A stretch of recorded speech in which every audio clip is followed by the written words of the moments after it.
When you put others on a pedestal, it doesn't just mean that you're insecure. There's much more at play here. I am Pauline, and I am so happy you are here because understanding yourself better will help you move out of those mindsets that, oh, I'm just insecure, oh, I'm just not thinking that I'm worthy. There's much more here, and when you know the reasons why you do these things, why you put others on a pedestal, it makes it so much easier to heal than a vague concept like I'm not worthy or I'm just insecure. So let's dive into the very concrete reasons why you put others on a pedestal. And one of the main things, especially if you recognize yourself in the fearful avoidant attachment style, is that when other people even show a hint of being judgmental or critical, you can just slip into an old dynamic. Many fearful avoidants have had a judgmental or critical parent growing up. And it didn't even have to be that they were necessarily very judgmental or critical towards you, which a lot of times is the case, but also just to the outside world. And when you then meet somebody that you even pick up this air of being critical or judgmental, you kind of just slip back into that dynamic that feels familiar. So when somebody else is critical, all of a sudden you find yourself wanting approval from that person because that is what you're used to. That is what feels familiar. That is what you had to work for when you were a child.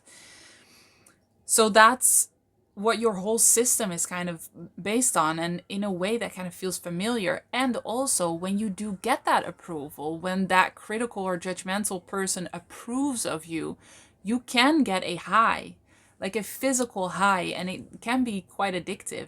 So, a lot of fearful avoidance, you might notice that you kind of fall into this pattern with people that are critical and judgmental, and you work really, really hard to get their approval, and then you have this high, and then it kind of all starts over again.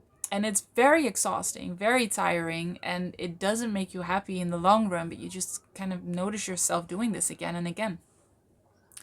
So that is a pretty obvious reason when you've had that kind of childhood, but also your judgmental parent was powerful because they were your parent. You were a child. That meant that in the position you were in, you were quite powerless. You couldn't go out and buy your own food.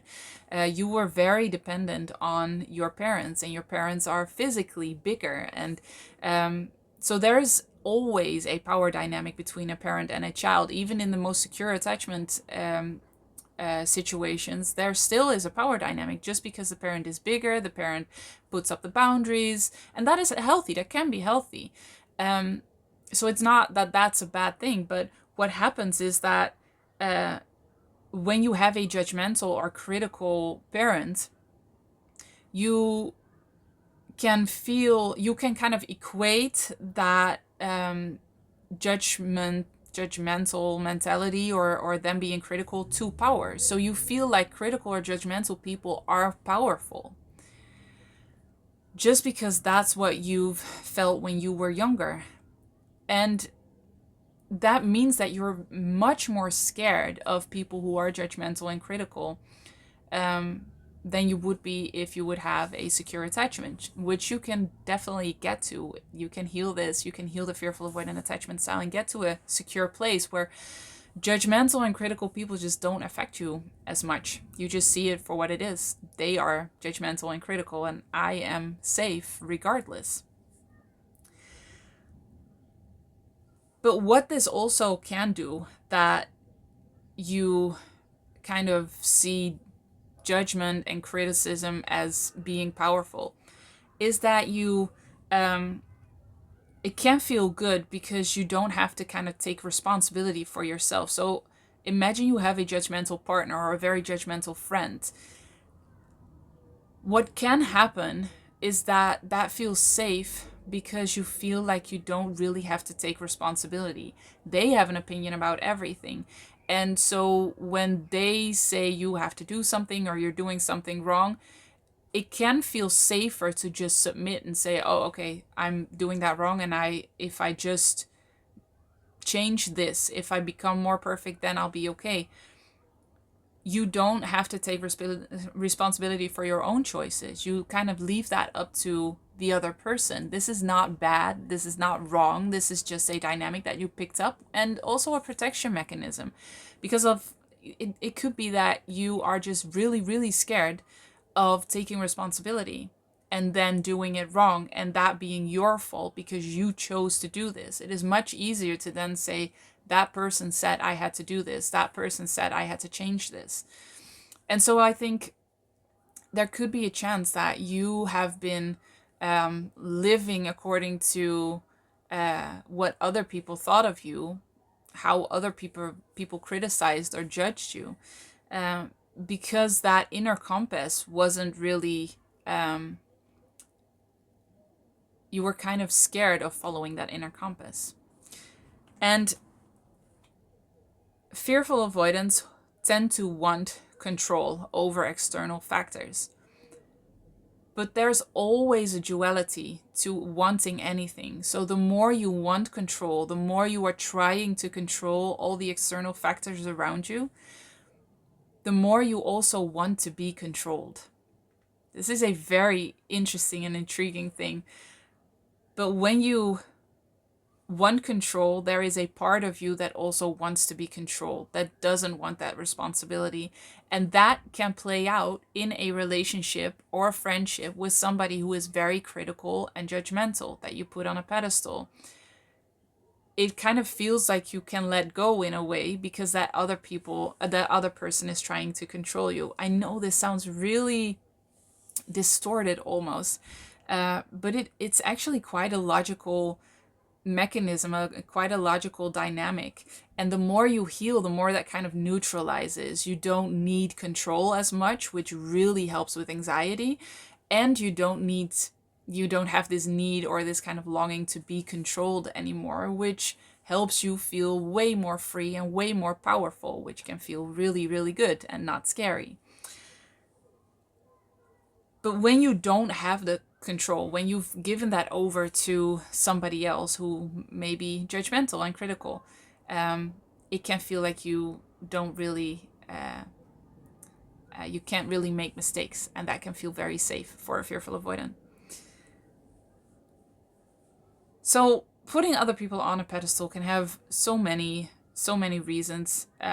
One of the ones I mentioned in other videos also, but I want to mention here too, just to be kind of complete, is that a lot of times when you have this tendency to put other people on pedestal, you also have the tendency to look down upon other people. And those are usually the people who are kind and not judgmental and who just accept you for who you are. And that has a lot of other reasons.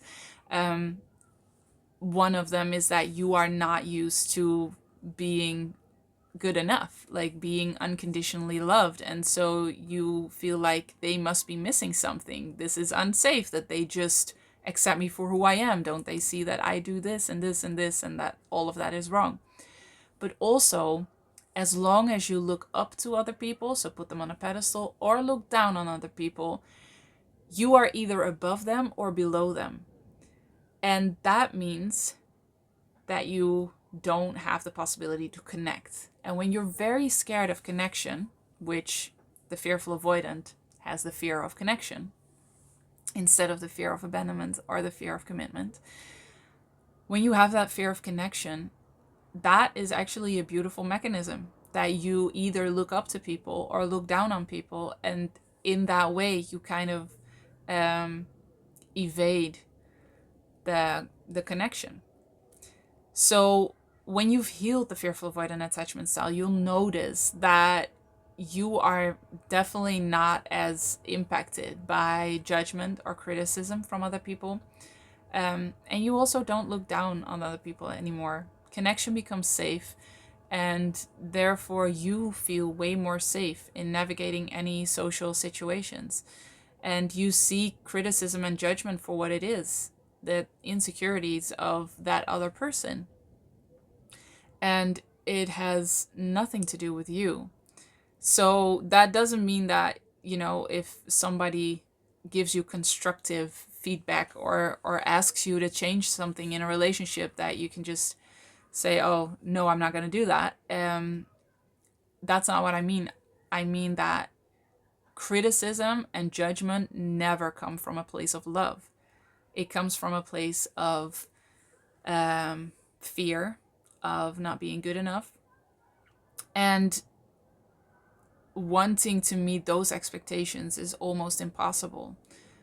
So, if this is a dynamic that you have with somebody in your life, whether it's your partner or a friend or a parent, um, what can help is putting up boundaries and identifying and expressing needs for both parties.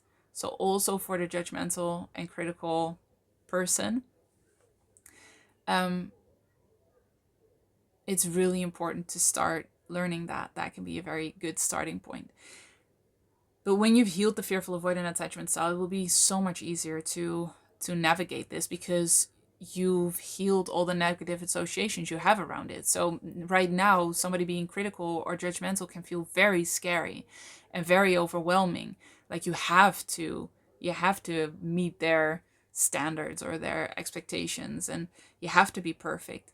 And when you've healed, that kind of falls away. You don't feel like you have to do anything anymore except just be yourself and connect when they're open to connection. um so the basics the basics of healing the fearful avoidant, I've described in the guide, in the 3-day training.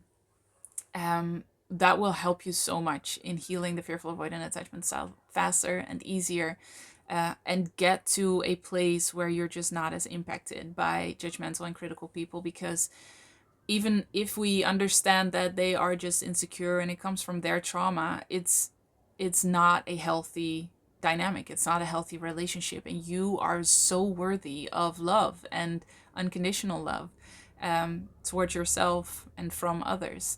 And getting kind of out of these chains of feeling like people who are judgmental or critical actually are right, they have the truth, they are powerful, you have to listen to them.